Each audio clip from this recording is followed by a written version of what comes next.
Tu penses peut-être que ton niveau en anglais est suffisant. Après tout, tu peux, comprendre des conversations ou même, savoir, lire tes mails en anglais. Mais si demain tu devais, négocier avec un client américain ou alors t'installer dans un pays étranger, est-ce que tu serais capable de t'exprimer à l'oral correctement avec la même intensité qu'en français? Donc c'est ce qu'on va voir aujourd'hui ensemble. Je ne t'ai pas préparé ni de QCM ni d'exercice de compréhension parce que, selon moi, l'important, c'est surtout de produire des phrases à l'oral. À la fin de cette vidéo, tu sauras donc si ton niveau est plutôt débutant, intermédiaire ou avancé et tu pourras précisément savoir où se trouvent tes lacunes. Tu vas voir que le déroulé du test est vraiment simple. Tu auras 6 phrases par niveau, donc 6 phrases niveau débutant, intermédiaire et avancé. Et à chaque fois, tu auras une phrase en français qui va s'afficher. Et pour ça, tu auras uniquement 10 secondes pour répondre en anglais, donc répondre à l'oral devant ton écran. 10 secondes tout simplement parce que j'estime que tu as tout de même un temps de réflexion pour formuler ta phrase, mais de l'autre côté, pour vraiment coller le plus possible à une vraie interaction en anglais, tu dois rester spontané. C'est pour ça que 10 secondes, c'est largement suffisant pour pouvoir évaluer ta capacité à être réactif. Ensuite, il te suffira simplement de regarder la correction et de compter tes points. Et pour compter tes points, c'est simple encore une fois. Le niveau 1, donc le niveau débutant, chaque phrase rapporte un point. Le niveau intermédiaire, 2 points. Et le niveau avancé, 3 points. Si tu ne fais aucune erreur, tu as donc tous les points de la phrase. Si tu as 2-3 erreurs, sans que ça n'impacte trop le sens ni la compréhension de ta phrase, tu peux t'attribuer la moitié des points. Et enfin, s'il te manque une énorme partie ou alors si c'est complètement incompréhensible, tu ne marqueras aucun point. C'est parti avec cette première phrase en français. Comment dis-tu en anglais? Nous avons une réunion avec un client demain.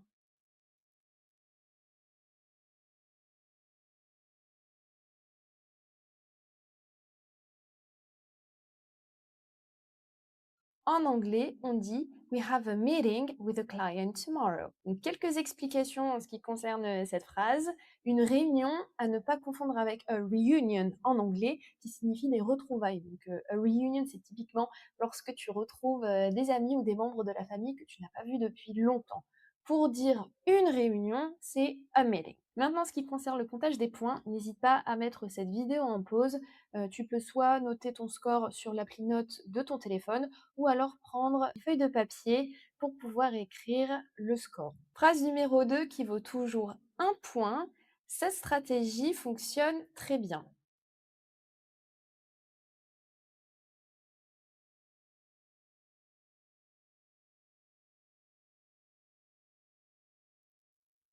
En anglais, on dit This strategy works very well. Alors attention de ne pas tomber dans le piège d'utiliser good à la place de well, parce que good s'utilise avec un nom. Par exemple, a good day, donc une bonne journée. Journée, c'est bel et bien un nom. Alors que ici, nous avons un verbe fonctionner, donc to work. C'est pour ça que avec un verbe, on n'utilise pas good, mais on utilise well. Deuxième point également qui est important, au présent en anglais à la troisième personne du singulier, que ce soit he, she ou it. Donc this strategy en l'occurrence, ça pourrait être remplacé par it. On rajoute un S à la fin du verbe. Phrase numéro 3, je cherche un développeur pour ma société.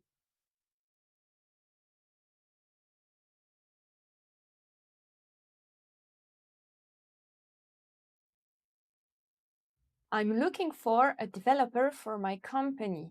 Alors ici, attention de ne pas utiliser to search pour dire chercher, parce que to search, ça veut dire examiner, rechercher en profondeur, examiner tous les détails, alors que to look for, bah, c'est vraiment notre chercher, comme on cherche quelqu'un. Ensuite, alors ce n'est pas explicitement dit dans cette phrase, mais on peut deviner avec le contexte que c'est une action en cours, parce que il y a vraiment deux présents en anglais. Donc, il y a le présent simple qui, pour faire court, est utilisé pour parler des habitudes.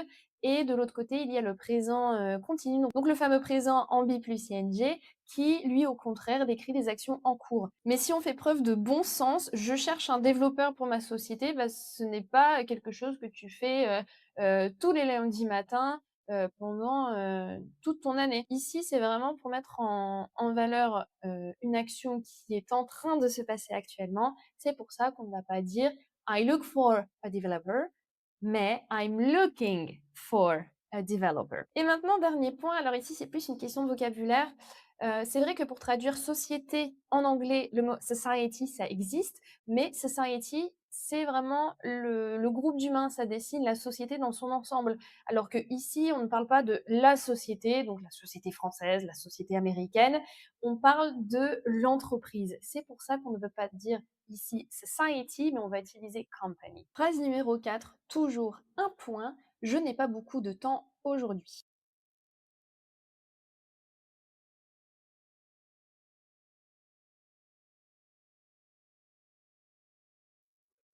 I don't have much time today ou bien I don't have a lot of time today. Les 2 sont acceptés. Par contre, ce qui ne fonctionne pas, c'est d'utiliser many. C'est vrai que much, a lot of ou bien many veulent tous les 3 dire beaucoup, mais on ne peut pas tous les utiliser n'importe comment.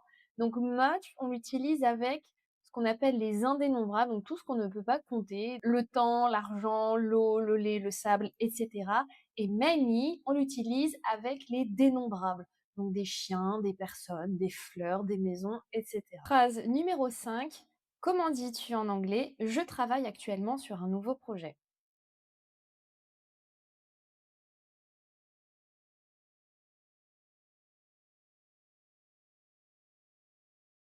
En anglais, on dit I'm currently working on a new project. Donc attention à actually, parce que actually ne veut pas dire actuellement, c'est ce qu'on appelle un faux ami. Ça veut dire en fait, en vérité.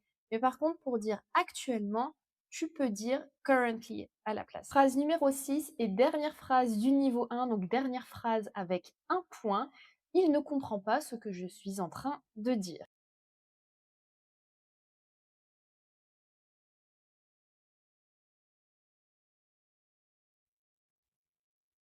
He doesn't understand what I'm saying. Alors ici, pour utiliser la négation au présent en anglais, on utilise d'une part don't, mais si tu te souviens bien ce que j'ai expliqué il y a quelques minutes, avec he, she et it au présent, on doit rajouter un s au verbe. Sauf que ici, le s ne se met plus au verbe lorsqu'on utilise une phrase négative, il se met sur l'auxiliaire. Donc on passe de don't à doesn't. Et encore une fois, ce que je suis en train de dire, c'est une action qui est en train de se dérouler, c'est une action en cours. I'm saying. Maintenant, phrase de niveau 2, donc cette phrase-là vaut 2 points. Comment dis-tu en anglais? Je n'ai pas encore répondu à son message.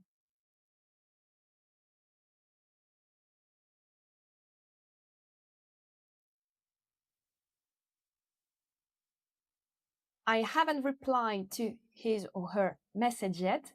Ou bien I haven't answered his or her message yet. Alors ici, plusieurs choses.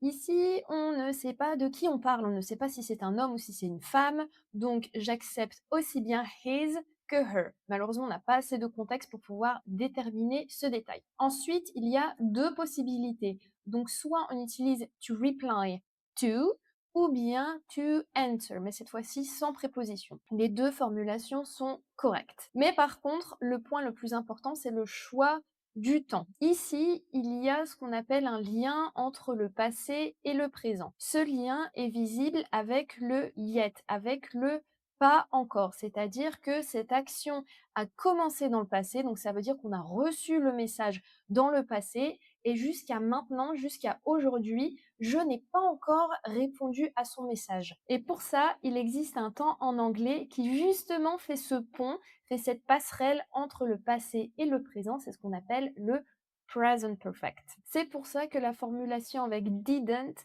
ne peut pas fonctionner parce que didn't, c'est donc l'auxiliaire do qui est au passé, mais qui s'utilise uniquement pour des faits, des actions qui sont complètement terminées, qui appartiennent 100% au passé. Alors qu'ici, ce n'est pas le cas, vu qu'il y a toujours une incidence sur le présent. Maintenant, la phrase numéro 8 qui vaut toujours 2 points. Nous étions censés lancer le produit hier.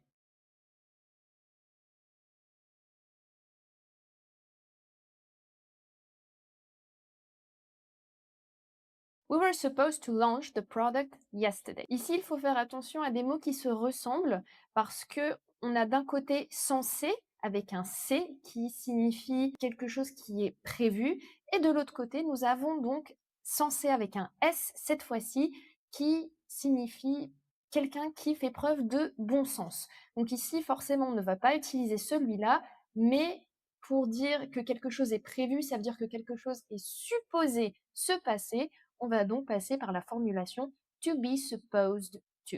On arrive à la moitié du test avec la phrase numéro 9.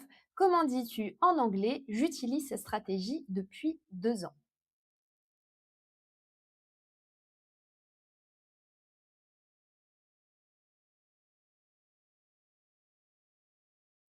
En anglais, on dit I've been using this strategy for 2 years. Donc, quelques précisions en ce qui concerne le choix des mots pour cette phrase.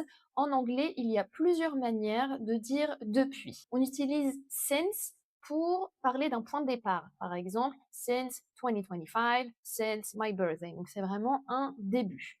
Mais de l'autre côté, pour parler d'une durée, d'une période, on utilise for. Donc, comme ici, vu que 2 ans, ça représente une période, on utilise for 2 years et pas since 2 years. Deuxième chose, on revient toujours à cette idée d'action qui a commencé dans le passé et qui est toujours en cours, d'autant plus que cette action est toujours vraie au moment où on parle. On va utiliser encore une fois le present perfect, mais on va rajouter la forme continue pour montrer davantage que cette stratégie est toujours en train d'être opérée, ce qui va nous donner I've been using. Phrase numéro 10, je suis responsable du marketing de l'entreprise.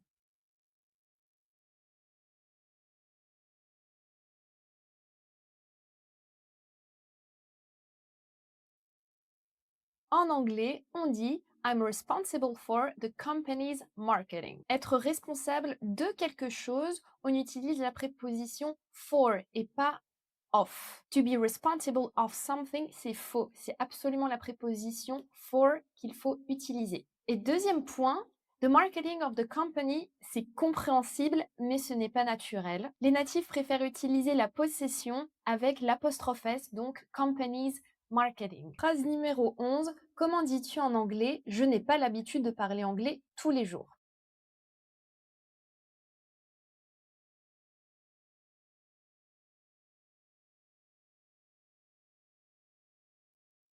I'm not used to speaking English every day. Pour parler d'une habitude dans le présent, donc d'une habitude qui est encore vraie, on utilise la structure to be used to avec le verbe en ing. Si on oublie de mettre le verbe to be qui est conjugué plus la forme ing à la fin du verbe, on exprime alors une habitude qui est passée. Il y a une différence entre I'm not used to speaking English et I used to speak English. Dans le premier cas, avec le be et l'ing, je n'ai pas l'habitude. Mais si on dit I used to speak English, ça veut dire qu'avant on avait cette habitude, mais que ce n'est plus vrai aujourd'hui. Dernière phrase du niveau 2 maintenant, je me suis rendu compte que j'avais fait une erreur.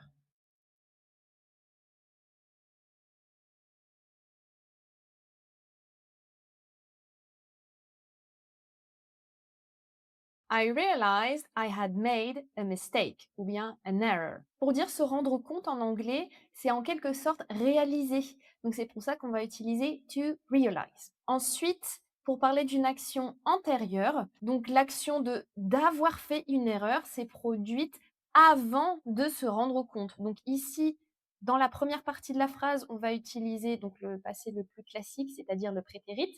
Mais par contre ici, on va utiliser ce qu'on appelle le past perfect pour montrer que l'erreur a été faite avant de s'en rendre compte. Et enfin, 90% du temps, tu vas utiliser mistake. Error, c'est vraiment une erreur, mais très technique. Encore une fois, nous n'avons pas suffisamment de contexte pour déterminer le mot qu'il faut choisir. C'est pour ça que j'accepte les deux. Petit constat avant de passer au niveau avancé. Alors, si tu n'as pas réussi à traduire la majorité de ces phrases, alors imagine ce qui se passerait lors d'un appel avec un client américain ou lors d'une discussion dans un pays étranger. Donc l'objectif de ce test, ce n'est pas de te piéger, mais c'est de te montrer ton niveau réel à l'oral. Si tu es entrepreneur et si tu souhaites gagner en fluidité et en confiance en anglais à l'oral, je t'invite à réserver un rendez-vous avec moi via le lien que j'ai mis en description. Ceci étant dit, c'est parti pour le niveau 3, le niveau avancé. Phrase numéro 13, phrase qui vaut 3 points cette fois-ci. Comment tu dis en anglais: les entrepreneurs qui réussissent savent comment exploiter leur réseau afin d'accélérer leur croissance?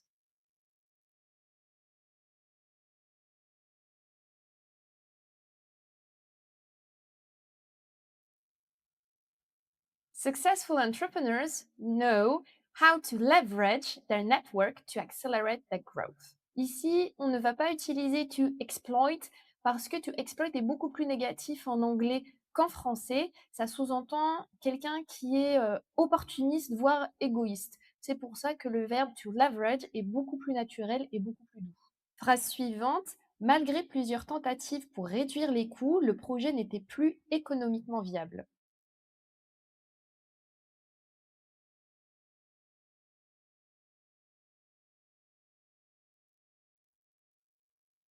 Despite several attempts to reduce costs, the project was no longer economically viable. Alors ici, le point d'attention, ce sera surtout la prononciation du mot viable, et en anglais, ça donne viable. Phrase numéro 15. Bien que les discussions aient été constructives, l'issue des négociations restait incertaine.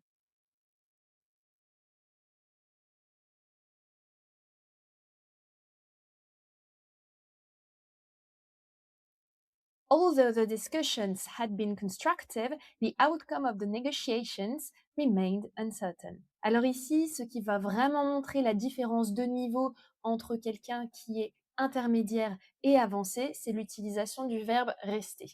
Alors, je suis quasiment sûre que tu connais le verbe to stay, qui veut aussi dire rester, mais en fonction du contexte, on ne peut pas toujours l'utiliser. Et ce contexte-là en fait partie. Sans rentrer trop dans les détails, il y a certaines, ce qu'on appelle des colocations. En gros, ce sont des assemblages, de mots, des mots qui fonctionnent ensemble, qui sont possibles ou qui ne sont pas possibles justement. Et ici, pour parler d'un résultat, d'une issue, on n'utilise pas to stay, on utilise to remain. Deuxième chose, en français, on a tendance à faire des phrases un peu compliquées et nous avons du subjonctif. Ait été constructive.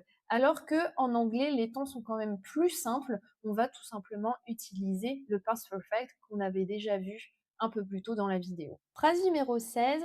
Comment tu dirais en anglais: plus je négocie en anglais, plus je me rends compte à quel point la précision est importante?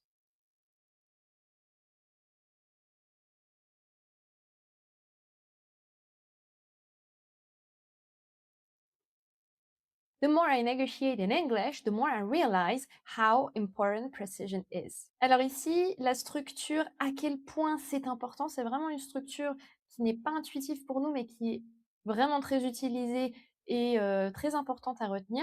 À quel point c'est important, on utilise quasiment les mêmes mots, c'est juste qu'on ne les place pas dans les mêmes ordres. Donc, à quel point on va utiliser how dans un premier temps. Ensuite, on utilise l'adjectif, donc important, on le met en deuxième position, how important, et ensuite sujet-verbe. Ce qui nous donne au final how important it is. Deuxième item, la structure plus je, trois petits points, plus je, trois petits points. C'est encore une fois une tournure assez fréquemment utilisée et c'est tout simplement the more, trois petits points, the more et la fin de la phrase. Phrase numéro 17, on est bientôt à la fin. Tu ferais mieux d'investir dans des compétences qui te serviront toute ta vie.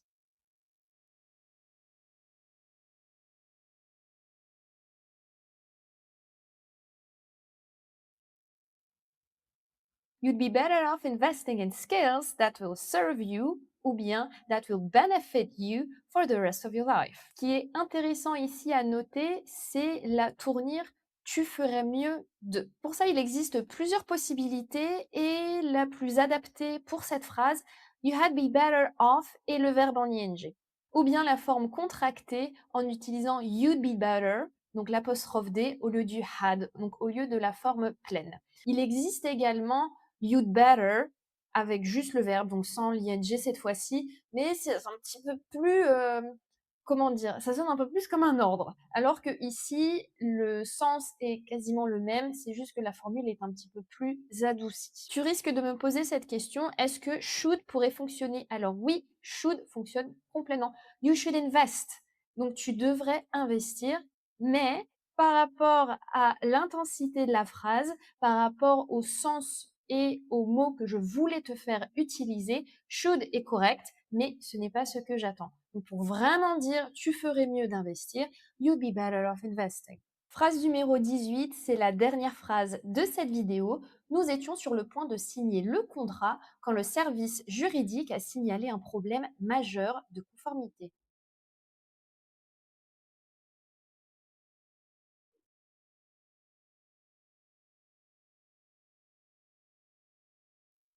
We were about to sign the contract when the legal team flagged a major compliance issue. Donc je pense que ce qui va poser le plus de soucis dans cette phrase, c'est surtout le vocabulaire.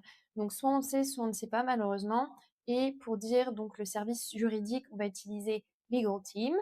Pour signaler un problème, signaler quelque chose qui ne fonctionne pas, on va utiliser to flag et conformité, compliance. Mais par contre, là où je voulais aussi, revenir, c'est sur la structure, être sur le point de faire quelque chose.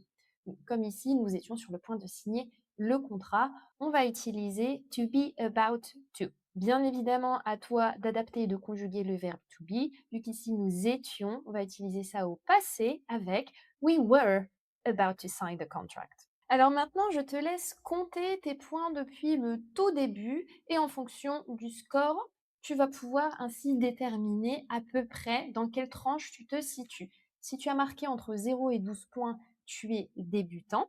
Si tu as entre 13 et 25 points, tu as un niveau intermédiaire en anglais. Et si tu as entre 26 et 36 points, mais à condition que tu aies marqué au moins 10 points dans la section numéro 3, tu peux dire que tu as un niveau avancé en anglais. Et cette condition de minimum de 10 points pour le niveau 3 est vraiment importante parce que tu peux potentiellement avoir beaucoup de points grâce aux phrases qui sont beaucoup plus simples, mais pour autant ne pas maîtriser le vocabulaire et les tournures un peu plus développées, un peu plus complexes. Donc c'est pour ça que 10 points dans le niveau 3 est vraiment important. J'espère que ce test a permis d'y voir un peu plus clair en ce qui concerne ton niveau en anglais. Et n'oublie pas, si tu es entrepreneur et si tu souhaites booster ton niveau d'anglais à l'oral, prends rendez-vous depuis le lien qui se trouve en description.